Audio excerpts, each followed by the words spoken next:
Thank you, Barbara.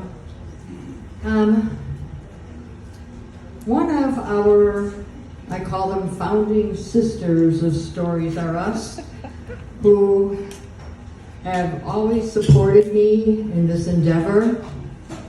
And also, if you ever need to sell or buy a house, she's the gal. Let's welcome Amy Curtis.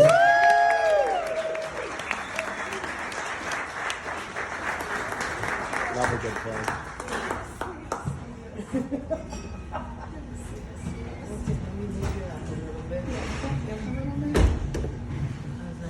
It's so great. Hi. I'm doing my readers.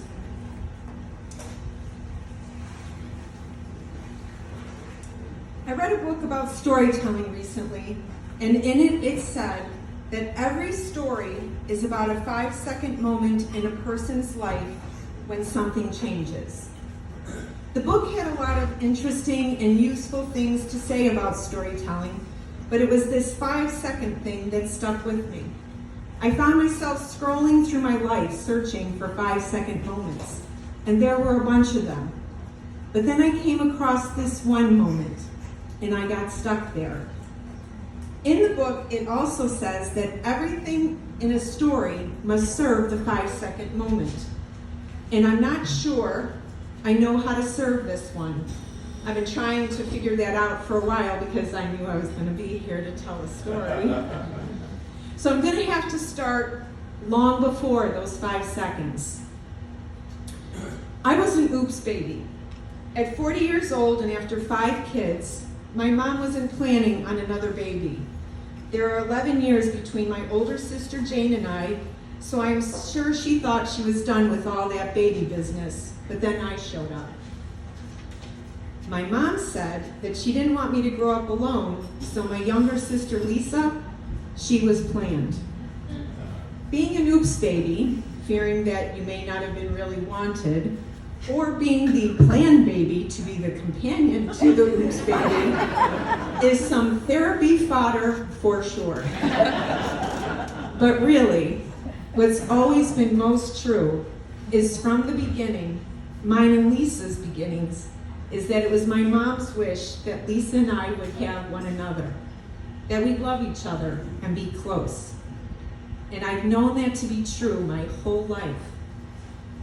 My mom must have had her doubts that it would be so, because as it was, Lisa and I were very different from one another, opposites really, and we spent more than a fair amount of our childhood fighting.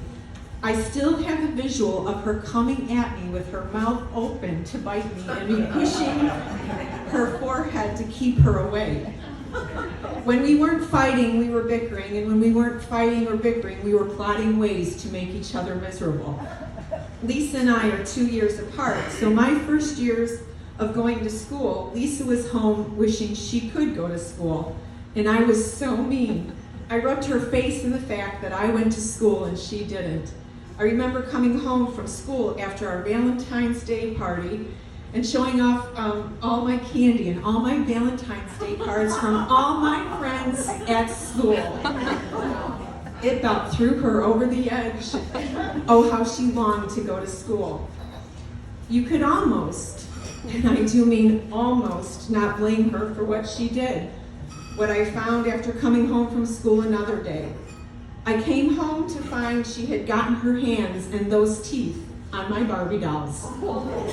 My beautiful Barbie dolls. She cut off their hair and bitten off their toes. And there they were, bald and footless. The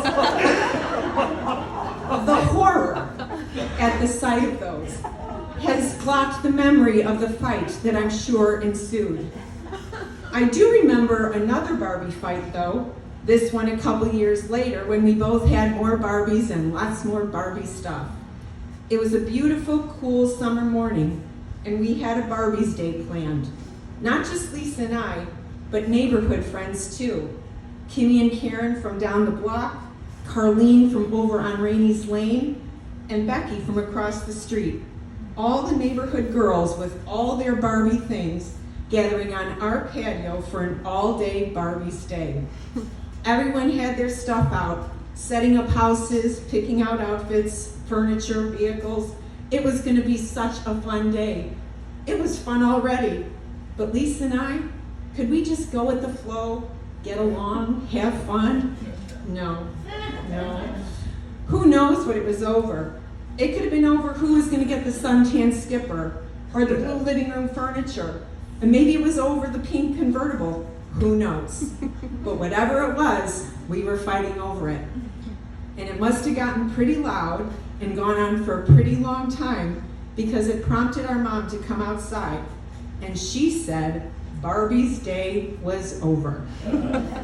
Lisa and I couldn't play anymore, and she sent the neighborhood girls home.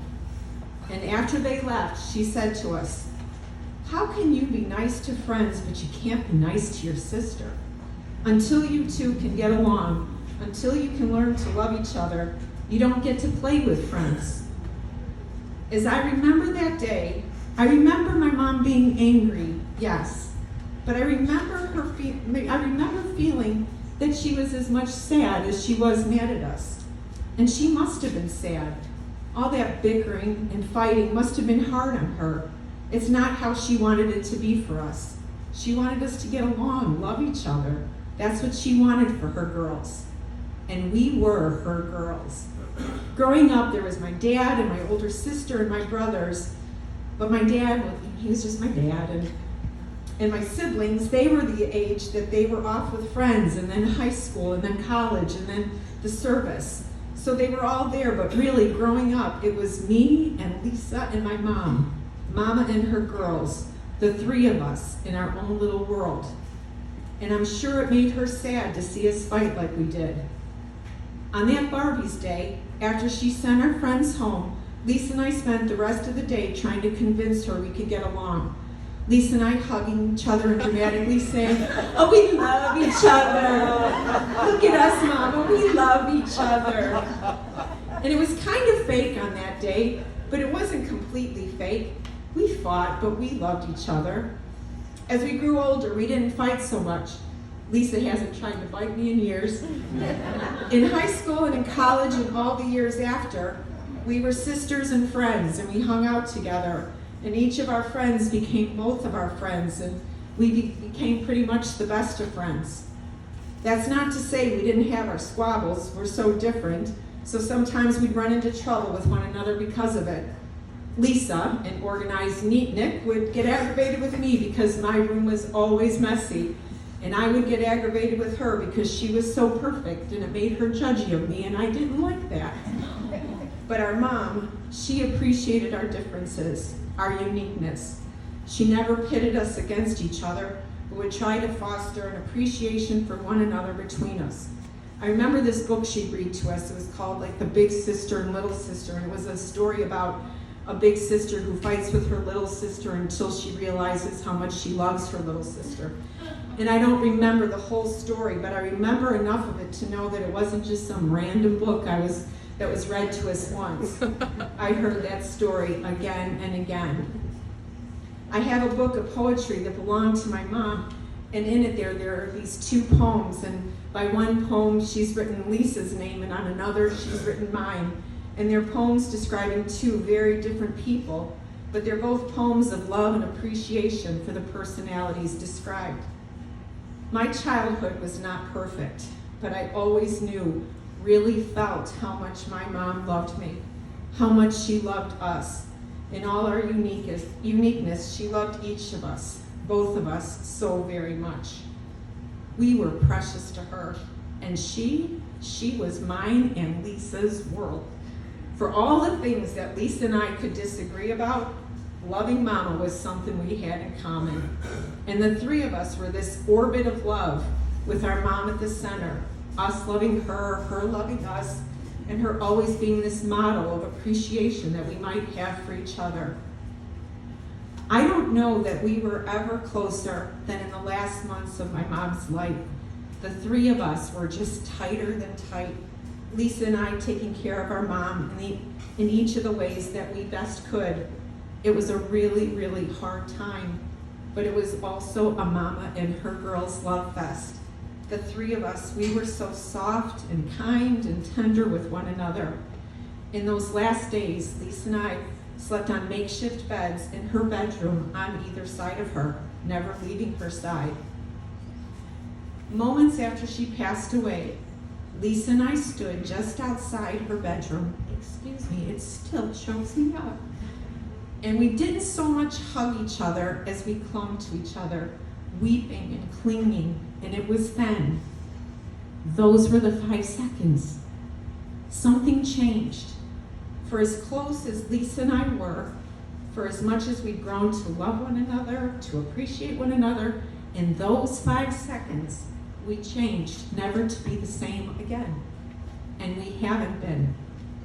I can't speak entirely for my sister. I don't know if it's her story like it is mine. But we both say to each other all the time, I don't know what I'd do without you. And I don't know what I would do without her. I know that if I could go back to that summer day on the patio, I'd gladly give her the suntan skipper, all the best outfits, and the pink convertible too. I don't have a single fight with her in me. It just wouldn't happen. It's not possible. We would just talk things out. I know we are still so very different, but I also know I love every single thing about her. Truth is, she's my sister and my best friend, but she's also the person on this earth with whom my soul feels most at home with. And as much as I love her, she makes me feel like she loves me as much. I didn't know when or how that came to be, but I think it was in those seconds, just as our mom passed away. I know it's said that grief is love with nowhere to go, but in those 5 seconds, in the grief of losing our mama, our love for her love for us, it found somewhere to go. As Lisa and I stood there clinging to one another, all that love wrapped itself around us and bound us ever so tightly together. It melded into love Lisa and I have for each other. We love each other and love on each other like our mom loved us. We gave her reason to doubt it, but it is as she'd always hoped. From our beginning, she wanted Lisa and I to be close. She wished that for us. And in some divine cosmic way, in 5 seconds, she made it happen in ways that not even she could have imagined. I'd like to think she can still see us now, and I'd like to think it makes her so very happy. Lisa and I, we have each other.